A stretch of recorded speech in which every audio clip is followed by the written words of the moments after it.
মাতৃত্ব ভয়ঙ্কর সুন্দর। যেদিন থেকে ছোট্ট প্রাণটা আমাদের গর্ভে আসে সেদিন থেকেই রাতের ঘুম উড়ে যায়। একটা ঘরের মধ্যেই নিজের সমস্ত পৃথিবীটা যেন আবদ্ধ হয়ে যায়।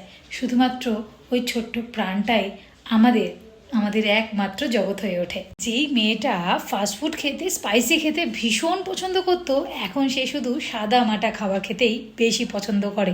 তার কারণ ফাস্টফুডে আমার সন্তানের ক্ষতি হতে পারে, আর সাদা মাটা মানে তেল ঝাল মশলা কম খেলে পরে আমার সন্তানের জন্য খুবই ভালো। উইকে একবার রেস্টুরেন্টে গিয়ে তো খাওয়াই যায়, কিন্তু মাতৃত্বে রেস্টুরেন্টে যাওয়ার আগে আমরা ভাবি আমি তো গিয়ে খেয়ে নেব, কিন্তু সেখানে গেলে আমার সন্তানের খাবারটার কি হবে?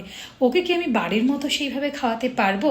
তাই রেস্টুরেন্টে যাওয়ার আগেও কিন্তু মাতৃত্ব প্রথমে চলে আসে। তার কারণ আমরা আমাদের খাবার থেকেও বেশি আমাদের সন্তানের খাওয়ার কথা ভাবি। কোথাও বেড়াতে যেতে খুব ভালো লাগে, মন চায় কোথাও একটু বেরিয়ে আসি। ওমা, তার আগেই কিন্তু মনের মধ্যে আসে যে কোথাও যদি আমি বেড়াতে যাই তাহলে আমার সন্তানের কি হবে? সেখানে গিয়ে ঘরের মতো কি ওকে আমি যত্ন করতে পারবো? এই যেরকম ঘরে যেরকম ওকে তেল মালিশ করি সময় নিয়ে, তারপরে খাবারটাও সময় নিয়ে খাওয়াই, যত্ন করে খাওয়াই, আর যখন ঘুম পাড়াই তখন তো আলাদাই ওকে একটু সময় দিতে হয়। আর হ্যাঁ, এই সময় বাড়ির বড়রা কিন্তু অনেক কথা শোনায়, যেরকম আমি ঠিকমতো সন্তানকে যত্ন করতে পারছি না, আমি ঠিকমতো পেট ভরিয়ে খাওয়াতে পারছি না। কিন্তু তাতে কি, তাদের কথা মনে ধরলে একদমই চলবে না। যে মেয়েটা একটা সময় 9 ঘন্টা কর্পোরেটে গিয়ে অফিস আওয়ার্স কাটাতো, এখন সে শুধুই সময় কাটায় তার সন্তানের জন্য। তার কারণ সে যদি অফিসে যায় তাহলে তার সন্তানকে কে সময় দেবে? তার থেকে ভালো যত্ন তো তার সন্তানকে আর কেউ করতে পারবে না। তাই তার অফিসটাকেও কম্প্রোমাইজ করতে হয় শুধুমাত্র সন্তানের জন্য।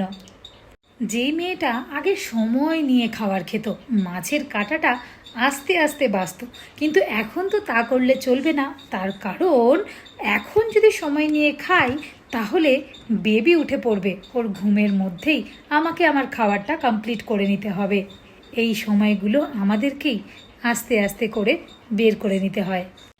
এই সমস্ত কিছুর মধ্যে মাঝে মাঝে ভীষণ ক্লান্ত লাগে। সেই অ্যানাস্থেশিয়ার ব্যথাটা মনে হয় যেন জীবন্ত হয়ে উঠেছে। কিন্তু তার সত্ত্বেও, এত কিছুর পরেও মাতৃত্ব সুন্দর, ভয়ঙ্কর সুন্দর। এই মাতৃত্বটাকে আমরা সুন্দরভাবে অনুভব করি, তাই না?